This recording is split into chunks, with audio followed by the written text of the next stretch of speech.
E desde já eu quero começar, falando algo que eu tenho falado muito nesses dias. Creio que o Espírito Santo tem me conduzido a isso, que a igreja, ela não são paredes, são pessoas sujeitas à cabeça que é Cristo, E essa igreja, por natureza, ela é espiritual, ela não é terrena. E quando nós falamos de igreja, a Bíblia fala que a igreja é a coluna e baluarte da verdade. Não que ela seja detentora da verdade, mas ela é sustentada pela verdade para proclamar essa verdade. A igreja, ela tem a força proclamadora que está contida no Evangelho, que é uma pessoa. O Evangelho é Jesus Cristo, aquele que nasceu de uma virgem por intermédio de um ato miraculoso, Deus, o próprio Deus se fez homem, e habitou entre nós, e isso ele veio através de uma mulher virgem, cumprindo as profecias, cumprindo aquilo que os profetas predisseram, aquilo que a Torá, a lei, dizia a respeito de Cristo, o ungido de Deus, A palavra Cristo é ungido, é o enviado por Deus. E Jesus, ele cumpriu, começou ali o cumprimento em carne. Ele se fez carne, o próprio Deus decidiu habitar entre nós. E esse Jesus, ele cumpriu a palavra, ele se fez como a nossa propiciação. Ele se fez pecado por nós. Nós estávamos desviados, nós estávamos perdidos por causa do pecado. E o pecado nos condenava à morte, E quando Jesus morre na cruz, ele está levando toda a vergonha, ele está levando toda a nossa culpa, ele está levando toda a nossa miséria, toda a nossa lástima. E ao terceiro dia Jesus ressuscita. A morte não pôde vencer, a morte não pôde deter o Filho de Deus, e isso é maravilhoso. Então o que a igreja proclama? A igreja proclama a morte e a ressurreição de Jesus Cristo.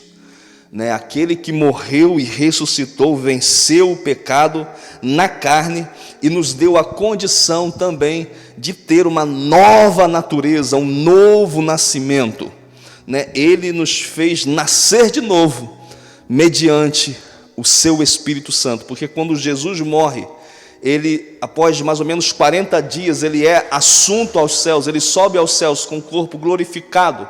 Ele veio em carne, ele não era só um espírito voador, um espírito pairando sobre a terra, mas ele veio em carne. E irmãos, mais de 40 irmãos, veem Jesus subindo aos céus. Muitos irmãos contemplam Jesus e testemunham desse milagre, Jesus sendo levado aos céus. E quando ele sobe, ele havia deixado uma promessa, que da mesma forma que ele subiria, ele iria voltar. Mas até a volta de Cristo, ele disse que ele iria subir para enviar o Consolador, que é o Espírito Santo de Deus, o Paráclitos. Então, o Espírito Santo, ele é o nosso Consolador, o nosso auxiliador, o nosso exortador, aquele que vai nos guiar a toda a verdade. Então, a igreja, ela é edificada através de pessoas, Nós somos membros nesse corpo. Paulo, ele fez analogia da igreja como o corpo de Cristo, E um corpo, ele tem várias partes, ele tem pé, ele tem mão, Ele tem braço, tem dedo, tem boca. E Paulo dá o sentido de que nesse corpo, cada um de nós temos uma função. Então, de cara, nós já desmistificamos a ideia de que a igreja é o lugar onde eu vou para simplesmente buscar meu interesse. Não, a igreja é um lugar em que eu sou restaurado para uma cooperação para o plano e propósito de Deus. Amém? Eu quero ler nessa noite o livro de 1 Pedro, no capítulo 2. 1 Pedro, no capítulo 2, vai dizer o seguinte: portanto, livrando-vos de toda malignidade e de todo engano, hipocrisia, inveja e toda espécie de maledicência, desejai o puro leite espiritual, como crianças recém-nascidas, a fim de crescerdes por intermédio desse alimento para a salvação. Se é que já provastes que o Senhor é bom. Achegando-vos a ele, a pedra viva, rejeitada pela humanidade, mas eleita e preciosa para Deus. Vós também, como pedras vivas, sois edificados como casa espiritual, com o propósito de ser de sacerdócio santo, oferecendo sacrifícios espirituais aceitáveis a Deus por intermédio de Jesus Cristo. Portanto, assim está registrado nas Escrituras: eis que ponho em Sião uma pedra angular, escolhida e preciosa, e aquele que nela deposita sua confiança jamais será envergonhado. Assim sendo, para vós, os que credes, olha só, ela é a preciosa, mas para os que não creem, a pedra que os construtores rejeitaram, tornou-se a principal, a pedra angular, e pedra de tropeço e rocha que causa a queda. Portanto, aqueles que não creem tropeçam na palavra, por serem desobedientes. Todavia, para isto também foram destinados.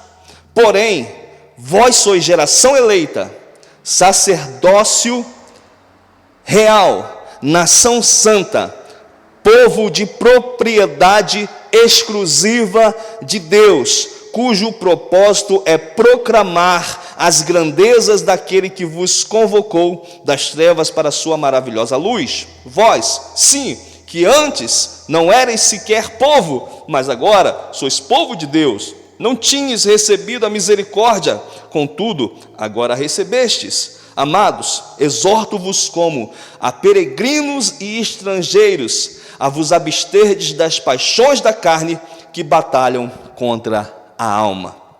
Que o Espírito Santo traga discernimento ao nosso coração nessa noite, em nome de Jesus.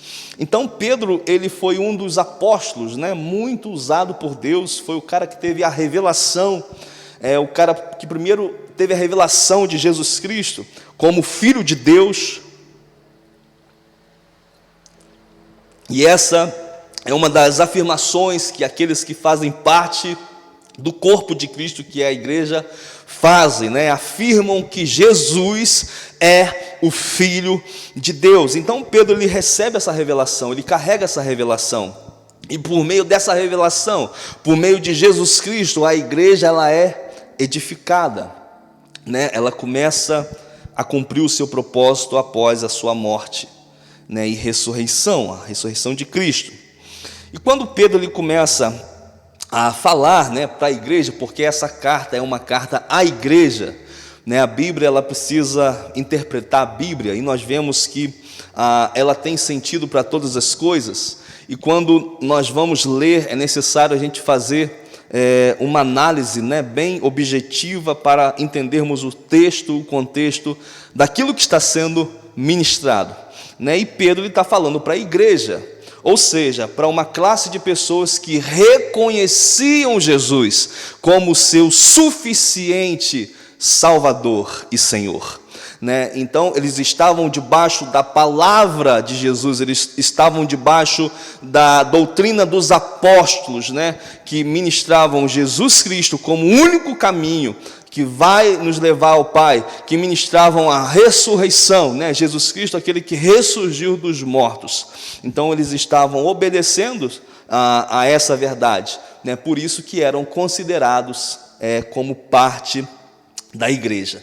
Então a igreja ela está edificada sobre uma fé, e a fé é certeza, o Espírito Santo, quando ele entra e nos convence, porque eu creio que a ação do Espírito Santo vem antes da conversão, a própria palavra ela vai gerando em nós algo sobrenatural, e nós, pela convicção do Espírito Santo, a gente consegue dar uma resposta, à palavra de Deus. Então, através dessa revelação, o crente, ele é transformado mediante a fé em Cristo Jesus, e a partir dessa fé, ele nasce de novo para se tornar parte da igreja. E Pedro ele vai fazer questão de falar que a igreja é um edifício, né? Nós estamos edificados pela fé em Cristo Jesus nesse edifício. Então a natureza da igreja, ela é uma natureza espiritual, né? Os cristãos é assemelhado a pedras viventes. A igreja é comparada com um edifício vivente, aquele que é integrado, ou seja, nós fomos integrados na edificação chamada igreja, por meio de Cristo. Então o indivíduo cristão só encontra o verdadeiro lugar que é incorporado nesse edifício igreja quando ele passa a congregar, quando ele passa a fazer parte dessa construção, porque a religião ela é solitária, ela vai dizer às vezes que cada um tem sua fé e você não precisa se importar com a vida de ninguém, que você tem que cuidar da sua vida. Sim, nós precisamos andar medindo, né, as nossas questões de caráter, nós precisamos olhar, examinar nós mesmos, mas nós precisamos entender que nós estamos juntos, né, no mesmo barco como igreja, nós somos o corpo de Cristo. Então nós temos uma responsabilidade, o irmão é nossa responsabilidade. Paulo fala que quando um se entristece, todo o corpo padece. Quando um padece, todo o corpo padece. Quando um se alegra, todo o corpo se alegra, toda a igreja se alegra. Então não tem como a gente fazer parte de um lugar, de uma igreja, e ser indiferente às pessoas. Isso não é igreja, isso é religião, né? Isso é participar de uma religião. Mas igreja não, igreja ela tem a ver com comprometimento, primeiro com Deus e segundo com o próximo, né, com o seu semelhante. Amém? Então o cristão ele não é independente, né? Ele tem que dar satisfação às outras pessoas, ele precisa estar sujeito às autoridades eclesiásticas, sujeito aos seus líderes, né, aos seus pastores. Por isso que a igreja não é uma anarquia, né? Eu faço o que eu quero, mas nós precisamos ser guiados mediante a essa palavra, né, que nós cremos que é a palavra de Deus, a verdade de Deus para as nossas vidas. Então o cristão, independentemente que se diz cristão, o cristão independente que se diz cristão, mas se crer muito superior para pertencer à igreja visível estabelecida sobre a terra, em qualquer de suas formas, é uma contradição de termos. Ou seja, quem diz cristão e não pertence a uma igreja, isso é uma contradição, isso é ir contra o evangelho, isso é ir contra a palavra de Deus, isso é quebrar um princípio. Existe uma história de um famoso relato, né, a respeito de um rei Esparta, que foi visitado por um monarca. E esse monarca sempre ouviu falar que na cidade desse rei havia grandes muralhas, né, muralhas fantásticas, que nenhum inimigo conseguia entrar nessa muralha. Então o rei, esse monarca pergunta para o rei: onde está a sua muralha? Quando ele faz uma visita ao seu reino, porque ele chega lá, olha e não vê muralha nenhuma. E ele pergunta: onde está a sua muralha? E de que você tanto se gaba? E o rei espartano, ele então olhou, né, para os seus guardas que estavam ao seu redor e falou: essas são as muralhas da Esparta, e cada um desses homens é nela um broco de pedra. Né? O rei apontou por todos os seus soldados em volta da cidade e falou: essa é a minha muralha, e cada homem que está guardando essa cidade é um broco de pedra. Então o ponto é bem claro: nós somos pedras vivas nessa construção. Pedro está falando no versículo 4: chegando-vos a ele, a pedra viva, rejeitada pela humanidade, mas eleita por Deus. E Cristo, ele é apontado como a pedra angular, como a pedra principal, como aquela pedra que sustenta toda a construção. Assim sendo, versículo 7, para vós, os que crerdes, ele é a preciosa, mas para aqueles que não creem, a pedra que os construtores rejeitaram. Então, aqueles que creem não serão envergonhados, mas aqueles que não creem, a própria palavra, né, vai estar indo em confronto a essas pessoas. Mas nós somos geração eleita por Deus. Então, assim que sucede na vida do cristão. Para isso foi feito, e para isso nós fomos feitos, para pertencer ao corpo de Cristo, para pertencer à comunidade de Deus, os nascidos de novo. Então Deus, para cumprir o seu propósito, Ele não quer que nós venhamos permanecer solitários, mas sim que nós venhamos nos incorporar, né, nessa estrutura espiritual que é a igreja. Suponhamos que um tempo de guerra chegue, e todos aqueles que estão alistados são convocados para fazer parte dessa batalha, para ir diante dessa guerra, dessa luta contra um inimigo.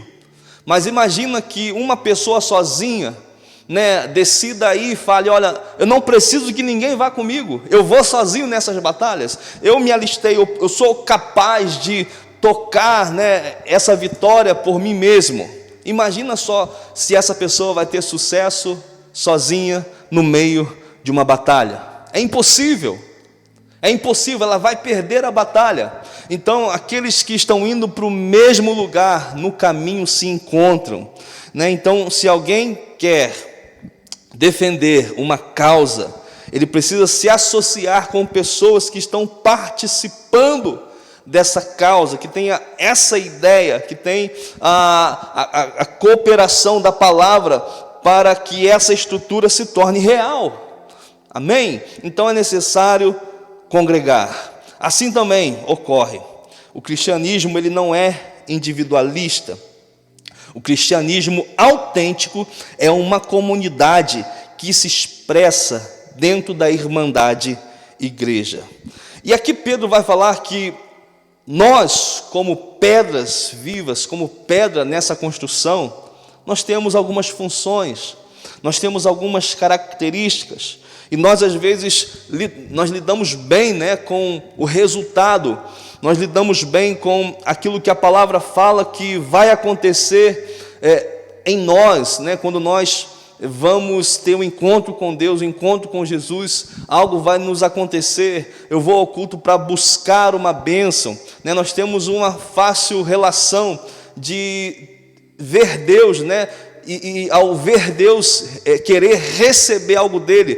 Porém, nós temos a dificuldade de entender que da mesma medida que nós queremos algo de Deus, Deus também exige algo de nós, porque a aliança é em duas partes.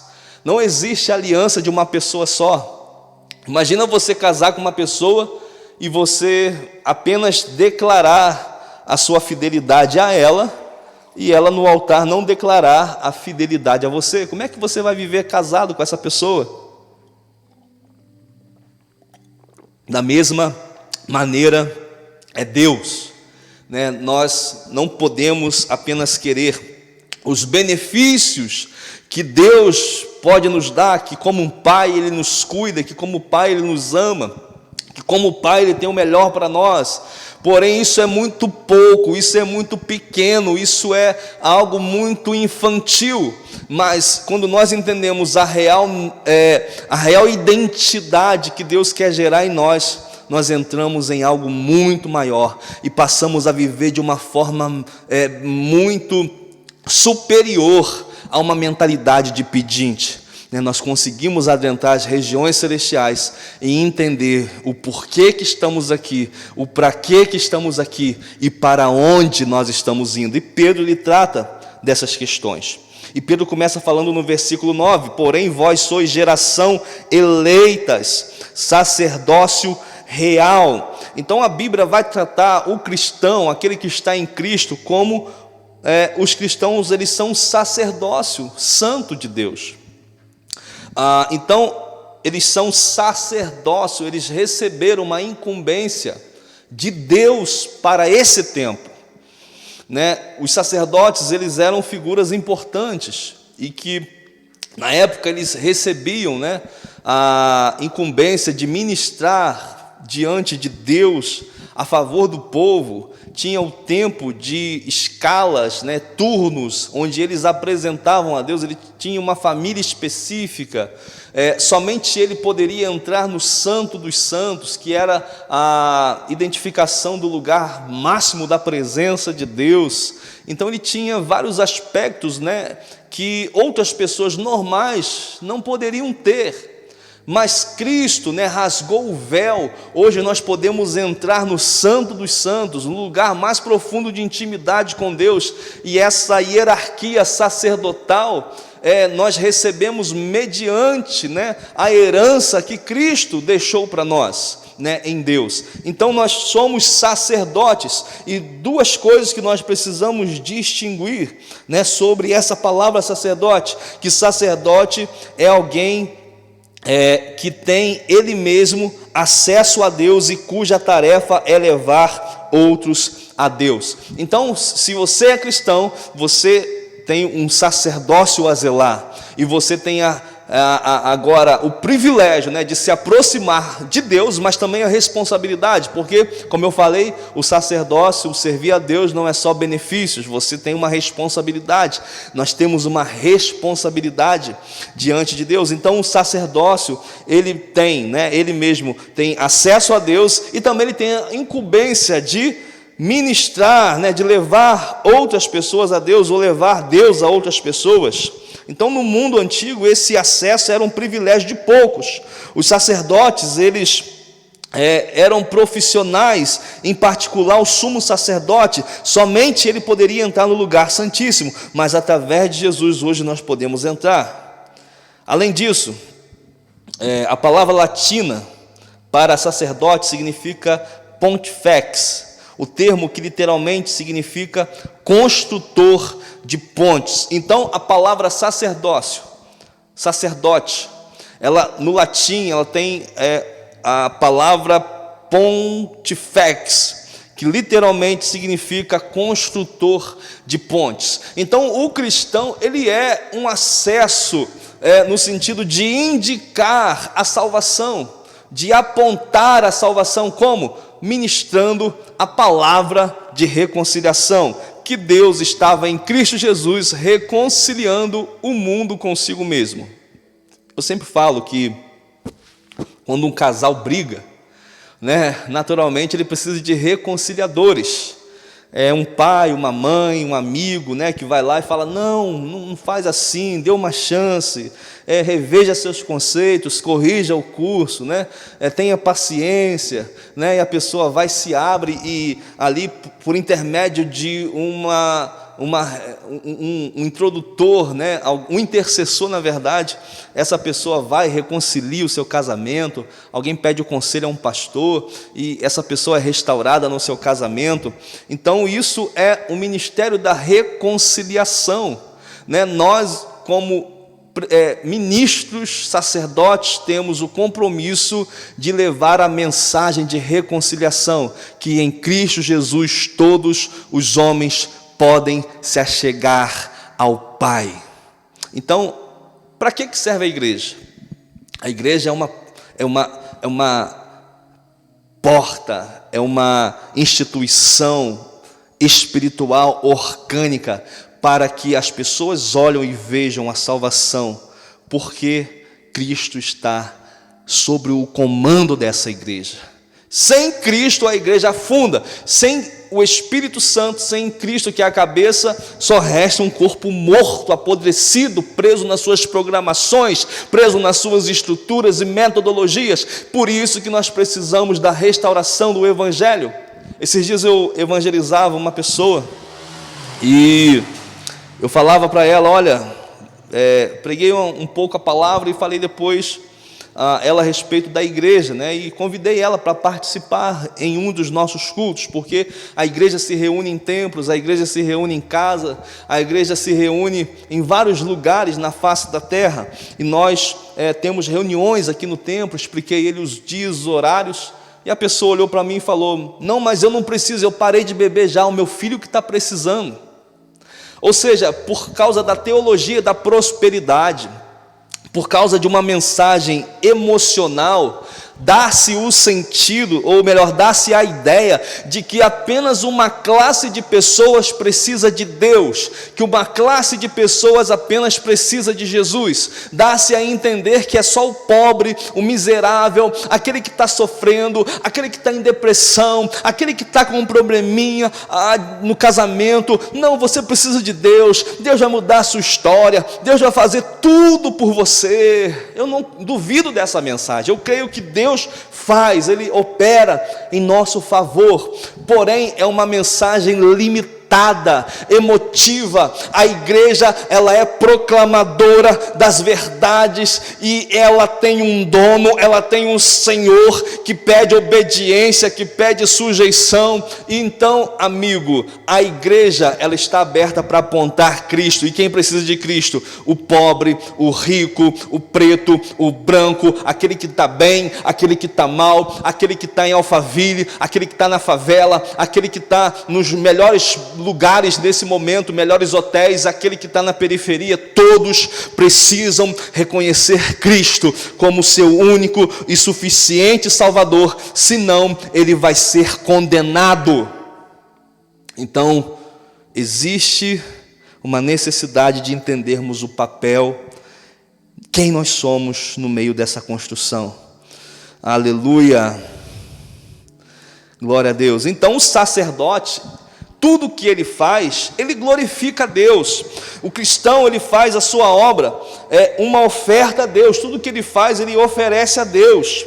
Então tudo o que ele faz é para Deus. E quando se procede assim, até as coisas menos insignificantes, mais insignificantes, ela vai revelar a glória de Deus. Então, se você honra alguém, você está glorificando a Deus. Se você dá um alimento a alguém, você está glorificando a Deus. Se você obedece seu pai, a sua mãe, você está glorificando a Deus. Se você é um bom marido, um bom pai, uma boa esposa, você está cultuando e adorando o nome do Senhor, porque nós somos sacerdotes. E Paulo vai falar em Romanos 12:1: rogo-vos que apresenteis o vosso corpo por sacrifício vivo, santo e agradável a Deus. Então o culto do cristão, ele é uma oferta a Deus. E quando ele sucede assim, o culto na casa de Deus não é a carga, não é um tédio, e sim alegria e privilégio. O culto acontece na casa dele, acontece nos dias normais, na segunda, na terça, todos os momentos ele está vivendo para a glória de Deus, porque Cristo está habitando nele. Então, Deus deseja de nós que nós entendamos essa verdade, e esse sacrifício que nós vamos prestar é negar a nossa vontade, é negar as nossas paixões. E isso só é possível mediante a ação do Espírito Santo de Deus. A função da igreja é anunciar as virtudes de Deus. Então, nós somos sacerdotes, temos contato com Deus e anunciamos a verdade de Deus. Então, mediante a sua própria vida, o nosso testemunho, ele é algo necessário. Quem é testemunha de um fato, ele viu algo e se comprometeu com aquilo que ele viu, ele se comprometeu com aquilo que ele presenciou. Então, à medida que nós recebemos o Espírito Santo, a Bíblia não fala que é opcional você testemunhar de Cristo, testemunhar de quem é Jesus. A Bíblia fala que assim que descer o Espírito Santo, ele vai nos fazer, nós vamos nos tornar testemunhas de Cristo por onde quer que nós formos, na Jerusalém, na Judéia, ou seja, na nossa cidade, na nossa casa, nos municípios, nos estados, no país, onde nós pisarmos, nós testemunhamos, nós vimos algo, e o que nós vimos interferiu em toda a nossa vida, em toda a nossa estrutura. Então não tem como você dizer, eu sou cristão, e você não testemunhar as obras de Cristo. Não tem como eu dizer, eu sou de Cristo, e a minha vida negar a Cristo, os meus procedimentos negar a Cristo, porque eu me tornei testemunha dele, e agora eu carrego uma marca, né? Eu vou estar comprometido com ele o resto da vida. Aleluia. Santo Espírito de Deus, Deus é maravilhoso, Deus é grandioso. E a igreja, ela tem a sua glória, né? Ela, por causa do depósito, né, que é Cristo, bom depósito, ela tem a sua glória. Então, Deus, ele nos chamou das trevas para a luz. No versículo 10 nós lemos: vós, sim, antes não erais sequer povo, mas agora sois o povo de Deus. Ou seja, nós não éramos povo de Deus. Quando nós nos tornamos povo de Deus? Quando estamos sujeitos e obedientes a Cristo Jesus, que estamos a cada dia mais recebendo a revelação de quem Ele é, recebendo o conforto do Seu Espírito Santo, o lavar regenerador do Seu Espírito Santo, e esse Espírito Santo me leva a adorá-lo, esse Espírito Santo me leva a ter prazer nas Escrituras, esse Espírito Santo me leva a ter prazer nas boas obras. Eu me sinto bem, eu sinto realizado. O Espírito Santo, eu sinto Ele se agradando de mim, né? Quando eu estou fazendo o bem, quando eu estou plantando uma semente, quando eu estou de alguma maneira beneficiando alguém com aquilo que eu recebi de Deus. Isso é maravilhoso, né? Isso é muito importante. Isso é uma das marcas de quem recebeu Jesus na sua vida. Então, no versículo 10 nós lemos que, com relação às coisas a quais o cristão tem que ser testemunha, as coisas que tem que ser feitas a favor dele, Deus chamou os cristãos da treva para a sua gloriosa luz. O cristão é chamado das trevas para a luz. Quando alguém chega a conhecer a Jesus Cristo, também chega a conhecer a Deus, já não necessita mais de fazer conjecturas ou andar tateando, já não precisa mais pensar em Deus como alguém remoto, alguém distante. Não, aquele que me vê a mim, Jesus disse, vê o Pai. Em João 14:9, Jesus fala isso: aquele que me vê também vai ver o Pai. Eu sou a revelação do Pai, ele estava dizendo aqui. Então, em Jesus, que é a luz, o nosso conhecimento se abre, os nossos olhos se abrem. Então, quando alguém chega a conhecer Jesus, ele chega também a conhecer a bondade de Deus, e é impossível ele conhecer a bondade de Deus e não ser alguém bondoso. Em Cristo Jesus nós recebemos o perdão. Então é impossível alguém que conhece Jesus e não ser alguém perdoador. Em Cristo Jesus nós recebemos a misericórdia, não tinha motivo algum para ele morrer por nós. Então é impossível nós estarmos em Cristo e não sermos pessoas misericordiosas. É isso que o Evangelho faz. Então ele vai transformar as nossas motivações, porque muito mais do que ter boas intenções, nós precisamos ter a motivação correta. Às vezes você está aí, né, ouvindo essa palavra, né, e tem dificuldade de entender o que é a igreja, do que é servir a Deus, e você pensa, né, que a igreja é apenas um culto, que é apenas um lugar que você vai, né, no domingo.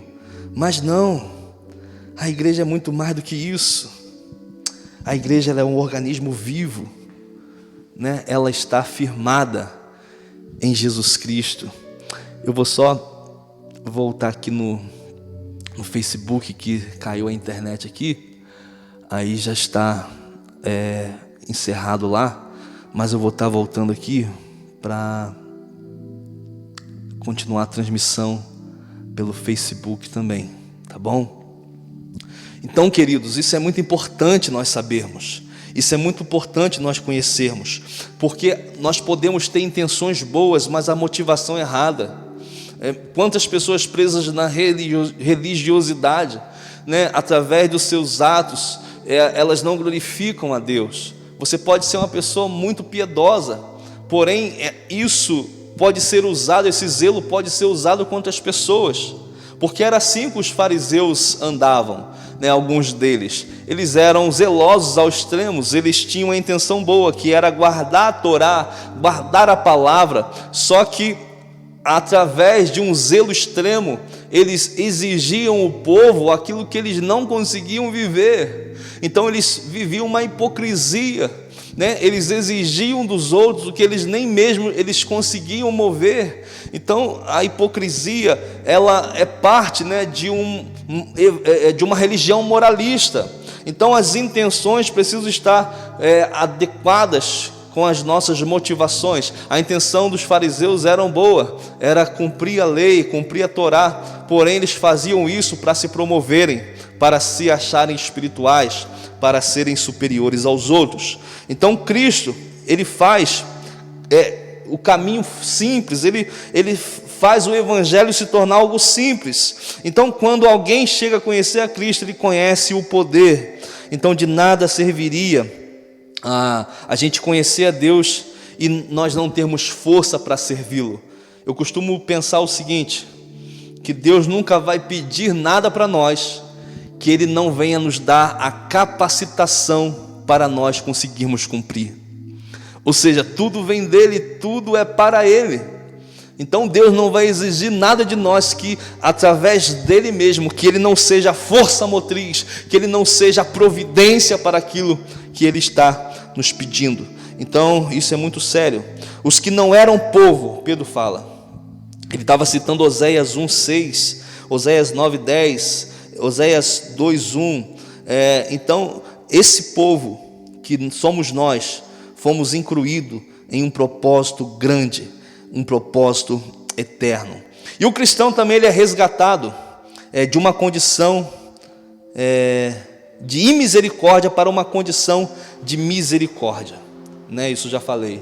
Deus, ele nos faz misericordiosos porque nós não merecíamos a misericórdia e recebemos a misericórdia do Pai. Amém? A função da igreja, aqui eu termino. Qual que é a função dessa igreja? Para que nós estamos aqui?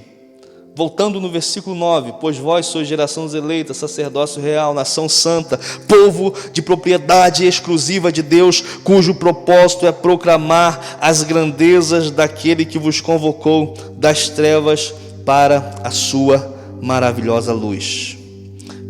Então, primeiro, o cristão são um povo escolhido, os cristãos são um povo escolhido. Aqui nós temos a ideia de aliança, né? O povo de Israel tinha bem esse senso de aliança. Em Êxodo 19:5 fala sobre isso, mas eu quero avançar um pouquinho. Por isso nós sabemos que nós somos um povo de Deus, porque em Cristo Jesus Ele estava nos comprando, né? O sangue de Jesus nos comprou, Ele nos comprou por um bom preço. Isso é uma verdade que nós precisamos ter. O sangue de Jesus não foi barato. Então nós não podemos tratar o evangelho, a igreja, como algo, se eu quiser eu vou, se eu não quiser eu não vou, se eu quiser eu faço parte, se eu quiser obedecer eu não obedeço. Não, homens morreram por causa do evangelho. Homens morreram por causa da igreja. Se você estudar a história da igreja, você vai ver vários episódios de perseguição. Homens foram mortos, foram colocados como tochas no jardim de Nero para iluminar o seu jardim. E hoje nós estamos vivendo o que, querido? Um relativismo. Hoje nós estamos vivendo o que? Uma hipergraça. Hoje nós estamos vivendo o que? Uma teologia da prosperidade, que fala que o crente tem que triunfar em todas as coisas, negando a história da igreja, negando o histórico de cristãos que foram mártires, negando Apocalipse, que aqueles que foram mártires receberão uma beneficência, receberão a recompensa, receberão o galardão do Senhor. Então o evangelho não é brincadeira, a igreja não é brincadeira, né? Então esse povo eleito. Ele é eleito para ter um privilégio. Em Cristo Jesus lhe foi oferecida uma íntima relação com Deus. Ele é apropriado por Deus porque ele é eleito para obedecer. Toda relação depende da obediência. Deus nos chamou para a sua obediência, ou seja, é da vontade de Deus que nós obedeçamos a Ele. É da vontade de Deus que nós obedeçamos a Ele. Ou seja, se nós não estamos obedecendo a Deus, nós não estamos em Deus. Nós precisamos cumprir, as Escrituras, cumprir em obediência. E como eu falei, Ele mesmo vai providenciar tudo que nós precisamos para cumprir a sua vontade. Então, Ele é eleito para servir. Nós fomos eleitos para servir. Então, o privilégio está em nós servirmos a Deus. Mas isso é totalmente inútil se nós servirmos a Deus sem obediência. É só panela vazia. Porque se naturalmente eu não obedecer a Deus, eu vou ter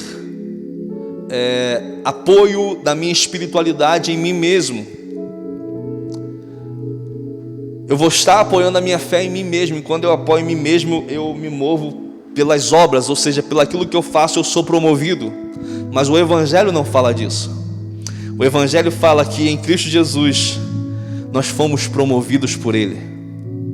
Ou seja, quando nós obedecemos a Deus por intermédio do sacrifício de Cristo, nós conseguimos servir a Ele, entendendo que nós somos servos e nada mais. Somos filhos eleitos em Cristo Jesus, porque não éramos para ser filhos e nada mais. Ou seja, a glória não está em nós, a glória está em Cristo, a honra está em Cristo, e é um privilégio nós servirmos a Cristo. Os cristãos são um sacerdócio real. Os cristãos são nação santa. A palavra grega equivale a santo é hagios. E já vimos que o vocábulo basicamente quer dizer diferente. O cristão foi eleito para que seja diferente das outras pessoas, diferentes do curso desse mundo, diferentes da cultura desse mundo. Nós vivemos uma contracultura, porque o reino de Deus é uma contracultura. Ele faz oposição à cultura desse século. Então o reino, ele é uma contracultura. Aleluia. Os cristãos são povo, aleluia, predestinado para ser propriedade particular, exclusiva de Deus. Nós costumamos dizer que quando você é alguém famoso, quando você tem fama, tudo que a pessoa famosa coloca a mão vira algo de valor. Você vê que ninguém faz comercial com alguém que não é famoso. Então, se você vai leiloar algo, por exemplo, uma vestimenta de alguém, se essa pessoa não for alguém famoso, esse leilão não vai fluir, não vai ter grande volta, não vai valer a pena. Mas quando você faz um leilão de uma roupa, de um jogador, de uma rainha, de alguém que teve influência na terra, de alguém que foi famoso, por causa dessa pessoa, o objeto se torna valoroso. Por causa dessa pessoa, aquilo que não tinha valor passa a ter valor. Então, a partir do momento que Deus se apropria de nós, Ele nos faz valiosos. Nós somos propriedades particular de Deus por causa dele.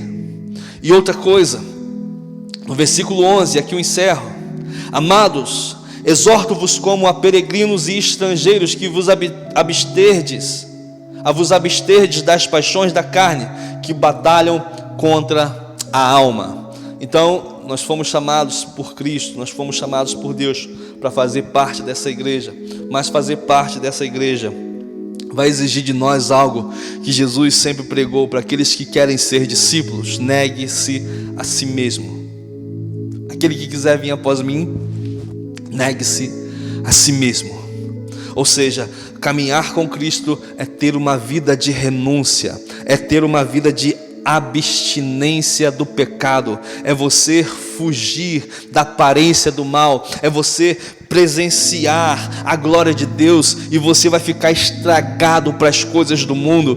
Deus vai estragar você, aquilo que você desejava, aquilo que você investia seu tempo, aquilo que você almejava como prioridade na sua vida, não vai mais ser prioridade, porque você passa a colocá-lo como o lugar de único.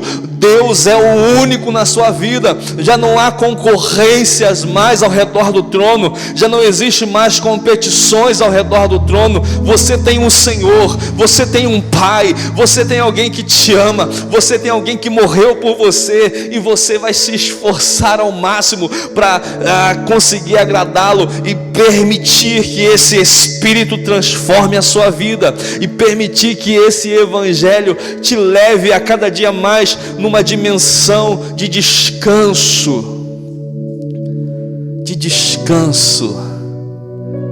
Vinde a mim, vós que estáis cansados e sobrecarregados, que eu vou dar descanso para vossas almas. E como é que eu tenho descanso, Luciano? Quando eu descubro a minha identidade. E Pedro está falando: eu estou exortando vocês como peregrinos e forasteiros, como peregrinos e estrangeiros. Você é forasteiro, Pedro está falando. Você é estrangeiro. O que é um forasteiro? O que é um estrangeiro? É aquele que não pertence à terra ou ao lugar onde se encontra. Pedro está falando: você não pertence a esse lugar, você não é daqui. Quando nós vamos em algum outro lugar, uma casa, um hotel, que é bem melhor que a nossa casa, né? Um hotel 5 estrelas, você tem piscina, você tem um belo café da manhã, e você olha para aquele lugar e fala: olha, eu quero morar aqui, não quero voltar para casa. Eu quero ficar aqui nesse lugar, eu quero habitar aqui. Aqui é esplêndido, aqui é maravilhoso, aqui é confortável.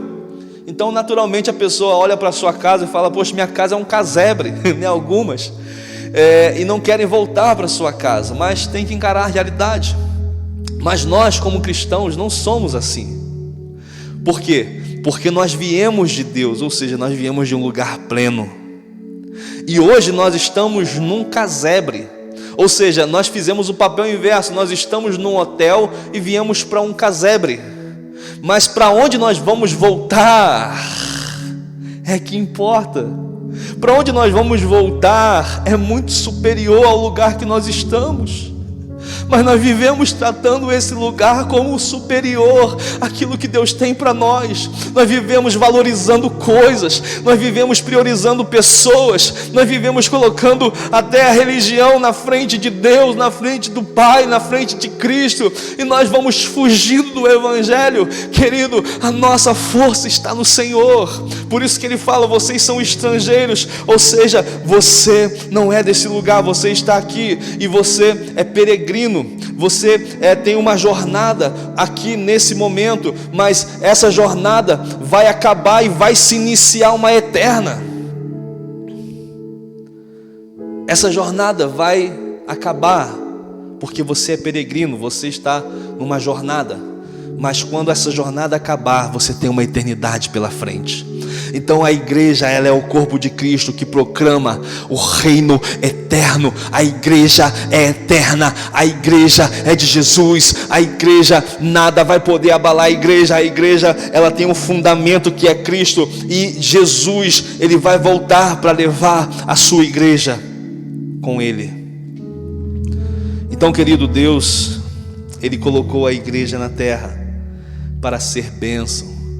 É na igreja que você aprende, que você ama, que você perdoa, que você erra. É na igreja que você ama os seus irmãos. É no meio da igreja que você recebe dons. É no meio da igreja que você recebe visão, revelação, recebe o encargo profético, apostólico. É no meio da igreja que você é sustentado quando você tiver necessidade. Você vai receber amor, você vai receber oração, você vai receber alimento se precisar. Então você precisa fazer parte do corpo de Cristo. Você precisa fazer parte da igreja de Deus na terra. Rasgue e jogue por terra hoje essa mentalidade que você não tem que dar conta a ninguém e que a sua fé é individual. A fé cristã não é individual. Tudo que eu faço na igreja, esse ato que eu faço retorna para mim. Não tem um fim em si mesmo. O que eu faço, estou fazendo para gerações. A minha casa vai provar disso. A minha família vai provar disso. Quem Deus está me transformando, as pessoas vão provar disso. Então, querido, você é sacerdócio real. Você é nação santa. Você é para a propriedade particular de Deus. E não negue o chamado que Deus te fez. Amém? E no meio dessa pandemia, no meio dessa situação toda, eu gostaria que você reconhecesse Jesus como seu único e suficiente Salvador. Você que está na sua casa, você que nunca fez essa confissão, confesse a Ele, fala: Jesus, você é meu único, você é meu suficiente Salvador, eu quero te servir. Então procure uma igreja mais próxima da palavra, procure uma igreja mais próxima da verdade e congregue, conheça os pastores, faça parte dela, conheça a missão da igreja, conheça o que aquele corpo está vivendo e faça parte dessa igreja, e Deus vai te abençoar poderosamente, em nome de Jesus. Eu quero orar por você, pela sua família. Nesse momento, pare tudo que você estiver fazendo. Vamos orar. Senhor, muito obrigado, Pai, por nos fazer alguém em Ti, porque só somos valiosos por causa de uma pessoa chamada Cristo. Só somos eternos por causa da morte e ressurreição de Cristo. Por isso, Jesus, nós pedimos, intervenha nesses dias, na mentalidade da sua igreja, na mentalidade daqueles que se reúnem como igreja. Nós não estamos aqui para competir, nós não estamos aqui para matar uns aos outros, nós não somos, meu Pai, devoradores, nós não somos aqueles que levam, Senhor, picuinhas políticas nas redes sociais, nós não somos daqueles, Deus, que estão com a visão tapada, que estão vivendo, Senhor, nesse dia, sem entender o tratamento de Deus, sem entender o propósito de Deus. Mas, Pai, nos faça entender, faça o seu povo entender que foi o Senhor que preparou esse momento para que muitos pudessem voltar ao lugar de origem, para que muitos pudessem voltar a Deus, ainda que estivessem perto de Deus, ainda que estivessem fazendo parte de uma instituição, estavam distantes, estavam mortos espiritualmente, estavam vivendo uma farsa, uma hipocrisia. Mas o Senhor está nos dando a oportunidade de viver algo real, algo verdadeiro, onde nós não temos que ter medo, onde nós não precisamos nos envergonhar de quem nós somos, porque o Senhor está nos transformando de glória em glória. Nós éramos para estar mortos, nós éramos para estar debaixo da sepultura, mas o Senhor nos deu a oportunidade de termos a reconciliação com Deus, e nós temos paz com Deus. Não somos mais filhos da ira, somos filhos da obediência, somos filhos da luz, e que essa luz entre agora no coração do meu irmão, trazendo paz, dissipando todas as trevas, dissipando toda obra de macumba, dissipando toda palavra de maldição, dissipando tudo aquilo, todo conflito dentro do lar. Que haja um tempo de amadurecimento, que haja um tempo, em nome de Jesus, de conversão genuína, em nome de Jesus, e que a vida de Deus, a luz de Deus espalhe, dissipe todas as trevas da depressão, todas as trevas da ansiedade, que cure o corpo físico, cure aqueles que estão, Senhor, com corona, cure aqueles, meu Pai, que estão com medo, cure aqueles que estão, Senhor, padecendo por enfermidades, meu Pai, nessa hora, em nome de Jesus, em nome de Jesus. Eu abençoo a sua vida, eu abençoo a sua casa, e que Deus tenha misericórdia de ti, que o Senhor levante seu rosto sobre ti, e que o Senhor te dê a paz, em nome de Jesus. Siga as nossas redes sociais, Ministério Eu Tenho um Pai, no YouTube, Facebook e Instagram. Nós estamos lá, meu perfil pessoal, Luciano Franco, e que Deus te abençoe poderosamente. Nós somos uma família em Cristo Jesus. Amém?